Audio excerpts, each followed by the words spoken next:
Assalamualaikum warahmatullahi wabarakatuh. Selamat pagi Sobat PR. Senang sekali hari ini saya Putri kembali menjumpai Sobat PR semua dalam program klarifikasi. Dan kali ini kita akan klarifikasi bersama dengan Menteri Pariwisata dan Ekonomi Kreatif Bapak Sandiaga Salahuddin Uno. Apa yang kira-kira akan diklarifikasi oleh beliau? Kali ini kita akan membahas satu tema menarik, yaitu adalah terkait dengan World Tourism Day 2022.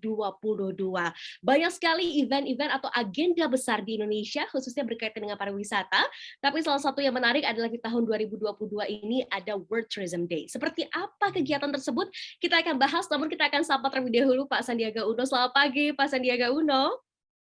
Selamat pagi Mbak Masayu Putri dan teman-teman di seluruh Indonesia yang sudah bergabung di acara klarifikasi hari Selamat ini. Pagi.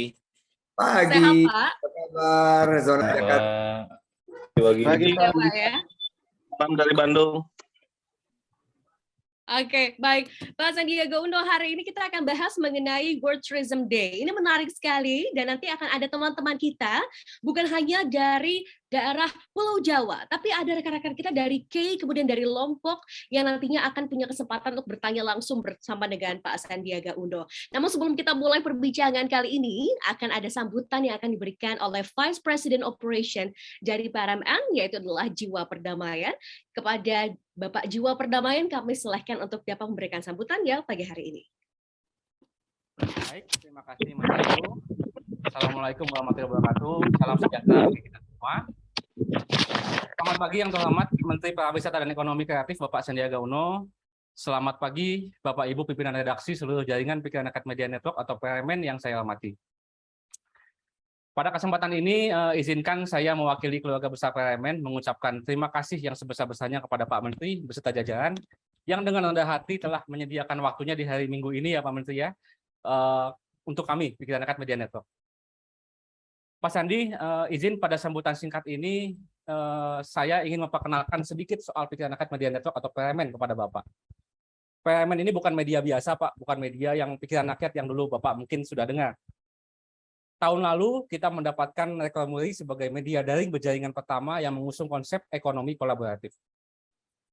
Konsep ekonomi kolaboratif ini merupakan sebuah angin segar Pak Sandi di dunia media Indonesia, di mana konsep ini membuat muda-mudi Indonesia, siapapun, dimanapun, di seluruh pelosok tanah air, dapat menjadi seorang penulis media online atau yang kami sebut dengan sebutan content creator. Hingga saat ini Pak Sandi, sudah lebih dari 8.000 orang konten kreator yang tergabung pada lebih dari 400 media online yang ada di jaringan kami, baik PRMN maupun Pemedia, dari Sabang hingga Merauke. Kita ada jaringan di Aceh, seluruh kabupaten kota di Pulau Jawa, Cimahi, Bandung, Jogja, Jember, Banyuwangi, Sumatera, Sulawesi, Bali, NTT, hingga Papua. Setiap bulan Pak Menteri kita juga mengadakan pelatihan, mendidik dan mencetak para konten kreator ini untuk menjadi muda-mudi yang mandiri secara ekonomi, dengan penghasilan yang bisa mencapai hingga puluhan juta per bulannya. Ini semua kami lakukan sejalan dengan niat kami untuk membantu pemerintah Indonesia mengurangi jumlah pengangguran yang ada di negara ini. Sejalan dengan niat tersebut, kami juga telah menyelenggarakan beberapa kali klarifikasi sebuah forum atau acara yang mengundang para pemimpin daerah maupun instansi pemerintahan di negara ini untuk dapat langsung berdiskusi dengan tim red kami yang tersebar di seluruh pelosok Indonesia, memberikan sarana sosialisasi, menyelesaikan berbagai masalah, dan menghasilkan berbagai solusi. Mohon izin Pak Sandi, mengingat terbatasnya waktu kita pagi ini, mungkin sekian saja sedikit pengenalan tentang PRMN yang dapat saya sampaikan ke Bapak.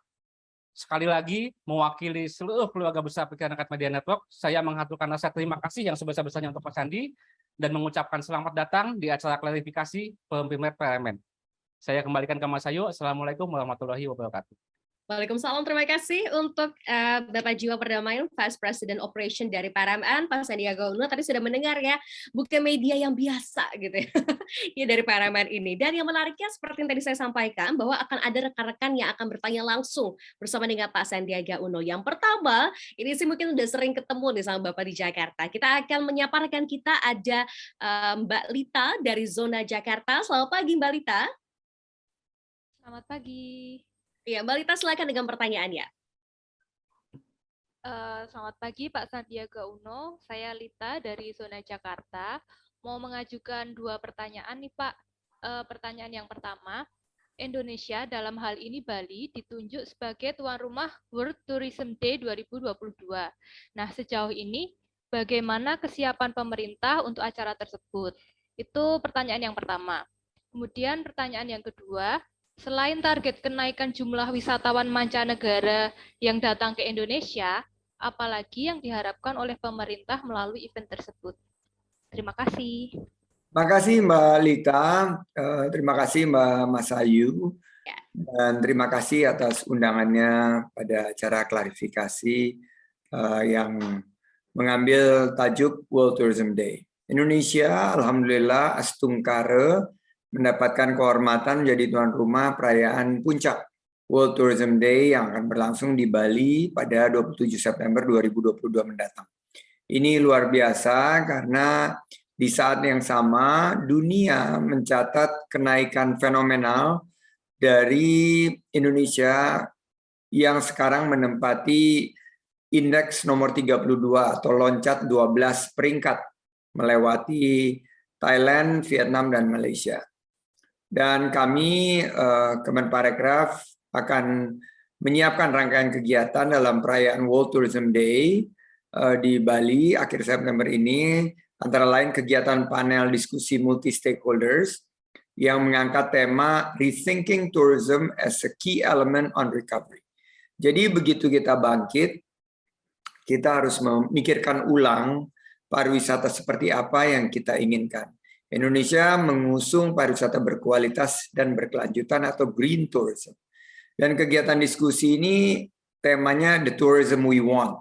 Apa sih yang kita inginkan dari pariwisata? Kami fokus kepada pariwisata yang bisa berdampak positif kepada penciptaan lapangan kerja. Ada 1,1 juta lapangan kerja baru dan berkualitas di sektor pariwisata dan ekonomi kreatif. Dan kita akan showcase pada perayaan World Tourism Day 2022 yang juga menjadi side event dari G20. Ini akan melibatkan seluruh stakeholders Pentahelix pariwisata dan ekonomi kreatif termasuk media. Dan juga kita ingin pemerintah daerah, dinas pariwisata daerah, asosiasi, lembaga pariwisata, usaha bisnis pariwisata, juga media dan institusi pendidikan terlibat. Kami mengundang negara-negara anggota UNWTO, ada sekitar 200 negara untuk memperkuat perayaan dan akan menyampaikan pesan kunci dalam perayaan World Tourism Day yang mengangkat tema besar yaitu Rethinking Tourism. Sekarang sekitar 42 hari lagi menjelang 27 September. Jadi kita memasuki etapa terakhir dari persiapan.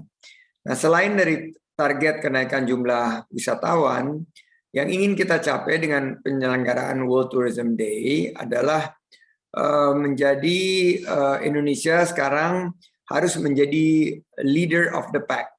Karena kita sudah menjadi perhatian dunia dan kita menjadi quote-unquote best practice atau negara acuan penanganan pandemi dan kebangkitan pariwisata, kita akan menunjukkan kepada 160 negara lebih dan lebih dari 500 anggota UNWTO bahwa Bali bukan hanya recover stronger, recover together, tapi juga recover better. Jadi kebijakan-kebijakan ini akan terpromosikan secara luas ke seluruh dunia, di mana kita ingin pariwisata yang berbasis masyarakat, berkelanjutan, dan inklusif. Pariwisata kita ini penopangnya desa wisata. Ini sekarang menjadi kekuatan kita. Pariwisata kita juga berbasis alam, ekoturism, dan budaya, nature. Nah, ini bahwa Bali akan menjadi destinasi yang bangkit kembali. Target kita tahun ini, total Indonesia akan menarik wisatawan mancanegara 1,8 sampai 3,6. Tapi targetnya bukan hanya jumlahnya, Mbak Lita, tapi juga kualitasnya. Bagaimana mengukur kualitasnya? Lama tinggal wisatawan itu lebih panjang dan lebih berdampak terhadap perekonomian lokal serta tentu memiliki aspek keberlanjutan atau kelestarian lingkungan. Pariwisata Bali sekarang mulai menggeliat kembali, banyak event MICE internasional yang hadir, dan nanti puncaknya ada di bulan November. Kita harapkan World Tourism Day ini akan menjadi pemicu kebangkitan pariwisata kita dan terbukanya peluang lapangan pekerjaan. Well, it's not just about the quantity, but it's about the quality itself. Ya, luar biasa sekali. Mas Ayi. Pak Sandiaga Uno, pertanyaan lain adalah pariwisata super prioritas, ya. Bagaimana perkembangan dan targetnya, dan lalu seperti apa grand design arah pembangunan pariwisata di Indonesia saat ini, Pak Sandiaga? Ya, pemerintah dalam membangun Bali-Bali baru ini menetapkan 5 destinasi wisata super prioritas di tahun 2020 dengan total anggaran 11,7 triliun. Dan dalam 2-3 tahun pertama pembangunan infrastruktur ini telah menarik investasi sebesar 30 triliun. Dan 5 tahun ke depan kita harapkan mampu menyerap investasi baik penanaman modal asing maupun dalam negeri totalnya 14 sampai 15 miliar US dollar atau setara 180 sampai 200 triliun. Pasca pandemi, kami menargetkan investasi di sektor pariwisata tahun 2024 totalnya hampir 100 triliun rupiah atau 92,93, di mana ini merupakan 7,5% dari total target investasi nasional, di mana 2023-2024 diharapkan mencapai 1.400 triliun rupiah. Meningkatnya nilai investasi di sektor parekraf akan mendorong melonjaknya jumlah kunjungan wisatawan mancanegara serta kualitas dari kunjungan mereka. Apa yang akan kita rasakan? Devisa yang lebih tinggi lagi. Kita mentargetkan kunjungan wisatawan mancanegara tahun 2022 1,8 juta sampai 3,6 juta, tapi perolahan devisanya itu mendekati 0,5 miliar sampai 1,7 miliar US dollar. Itu target-targetnya, dan tahun ini kita melihat untuk menyelesaikan beberapa agenda besar, kita harus tambah anggaran untuk 5 destinasi super prioritas ini dengan total 18,9 triliun rupiah.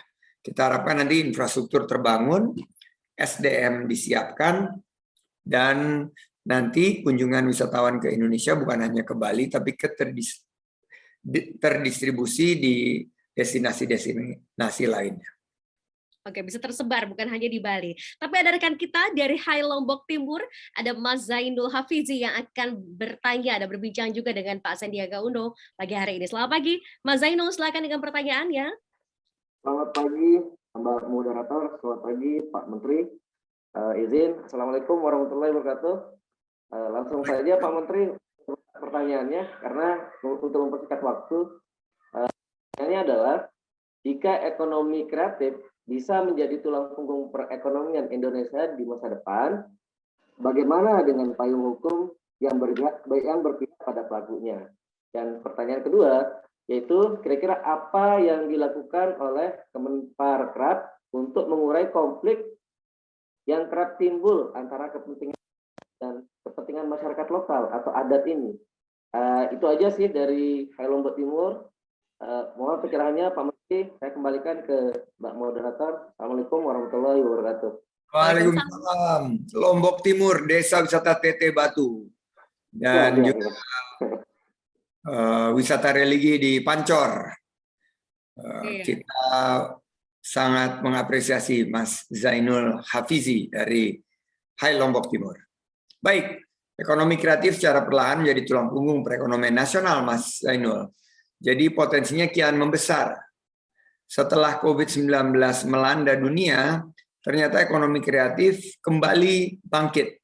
Total tahun 2021 telah menyumbang kepada PDB nasional 1.273 triliun rupiah. Dan diperkirakan tahun 2022 akan terus meningkat menjadi bagian daripada penyumbang 7,5 sampai 8% PDB kita.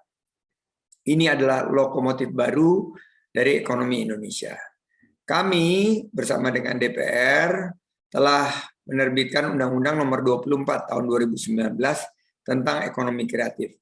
Ini memberikan payung hukum dan dasar kepastian hukum kepada seluruh pihak dalam mengembangkan dan menciptakan ekosistem ekonomi kreatif. Nah, Undang-Undang Nomor 24 Tahun 2019 ini tentang ekonomi kreatif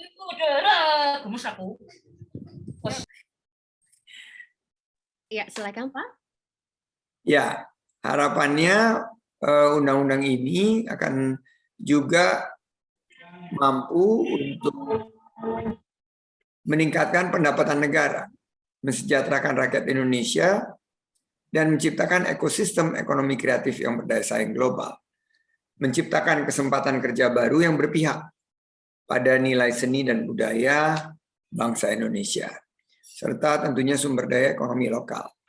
Juga mengoptimalkan potensi pelaku ekonomi kreatif, melindungi hasil kreativitas pelaku ekonomi kreatif, dan mengarus utamakan atau mainstreaming ekonomi kreatif dalam perencanaan pembangunan nasional. Sekarang ini dengan total 7,5-8% ekonomi kreatif belum ada di tatanan arus utama. Kita harus utamakan. Good news ini Mas Zainul, Mbak Mas Ayu, bahwa baru saja Presiden Jokowi menghadiahkan kepada para pelaku ekonomi kreatif PP nomor 24 tahun 2022 yang menjadi turunan dari undang-undang tersebut. Ini adalah tentang pembiayaan ekonomi kreatif, fasilitasi pengembangan sistem pemasaran berbasis kekayaan intelektual dan infrastruktur ekonomi kreatif. Tanggung jawab pemerintah adalah dalam pengembangan ekonomi kreatif dan penyelesaian sengketa pembiayaan.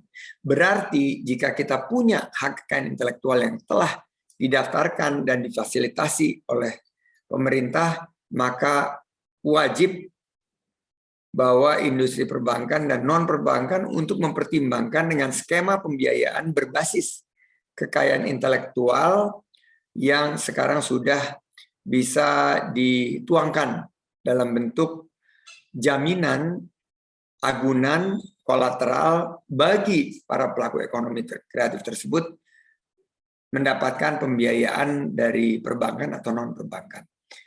Jadi ibaratnya kalau mobil atau rumah itu bisa dijaminin atau bisa diborhin, atau perhiasan bisa dijaminin di Pegadaian, sekarang juga produk ekonomi kreatif seperti lagu, musik, film, itu bisa juga dijaminkan kepada industri pembiayaan sehingga kesulitan modal kerja dari pelaku ekonomi kreatif ini bisa teratasi.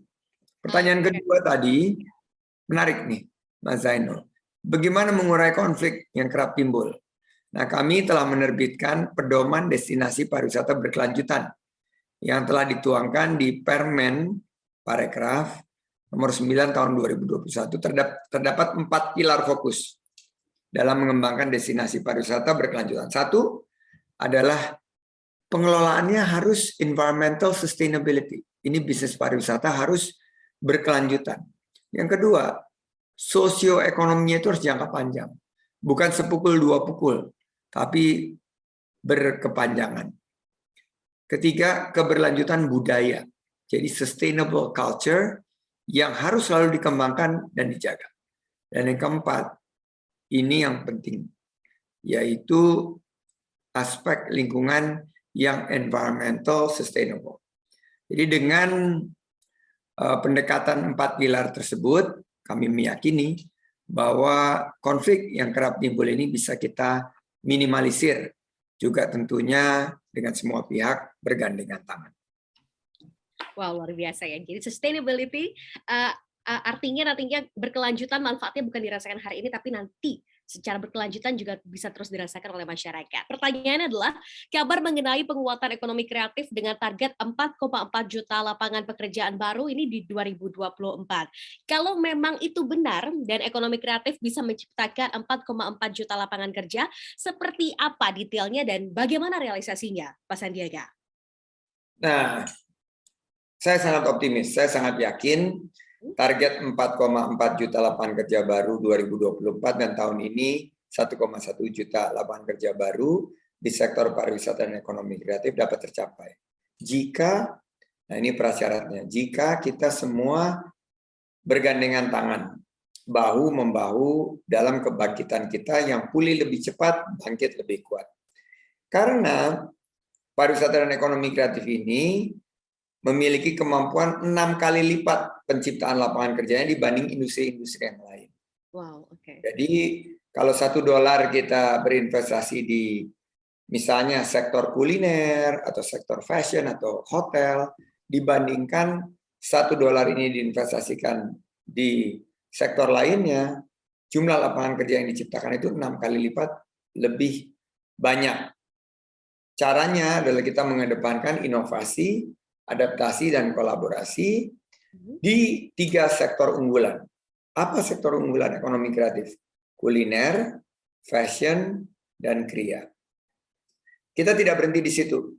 Kita akan dorong melalui digital marketing sebagai bagian daripada big data kita, terobosan kita dalam meningkatkan penjualan.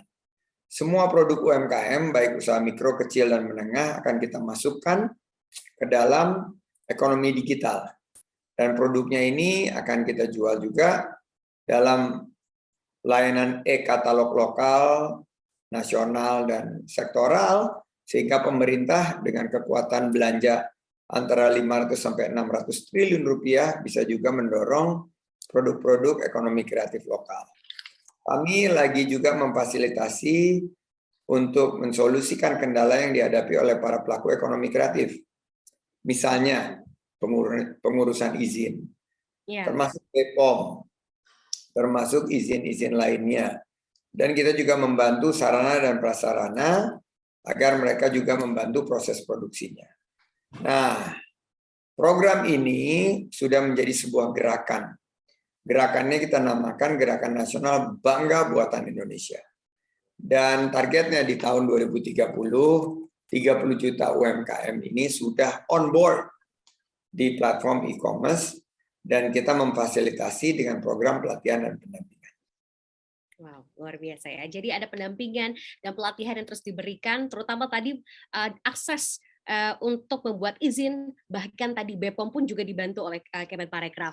Terakhir, Pak Sandiaga Uno, apa harapan serta mungkin langkah ke depan yang akan dilakukan oleh Kemenparekraf, terutama terkait dengan World Tourism Day 2022 ini? Silakan, Pak. Ya, tadi kita sudah membahas beberapa aspek, termasuk juga PP nomor 24 tahun 2022 yang sekarang sedang disiapkan menjadi trigger atau pemicu pembiayaan langsung kepada industri ekonomi kreatif. Dan kita sudah terlibat dengan OJK, kita pastikan aturan yang menjadi selama ini kendala untuk dicarikan solusinya. Kekayaan intelektual ini kan karena akan menjadi objek jaminan utang, harus mereka memiliki 2 syarat, yaitu kekayaan intelektual sudah tercatat atau terdaftar di Kementerian Hukum dan HAM.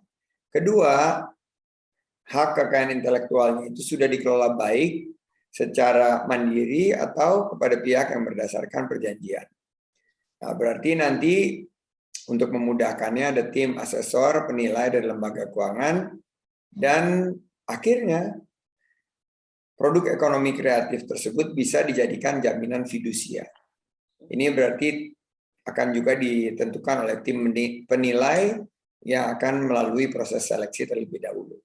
Nah, harapan untuk World Tourism Day bahwa kebangkitan pariwisata Indonesia dan dunia adalah harus memberikan kesejahteraan kepada masyarakat.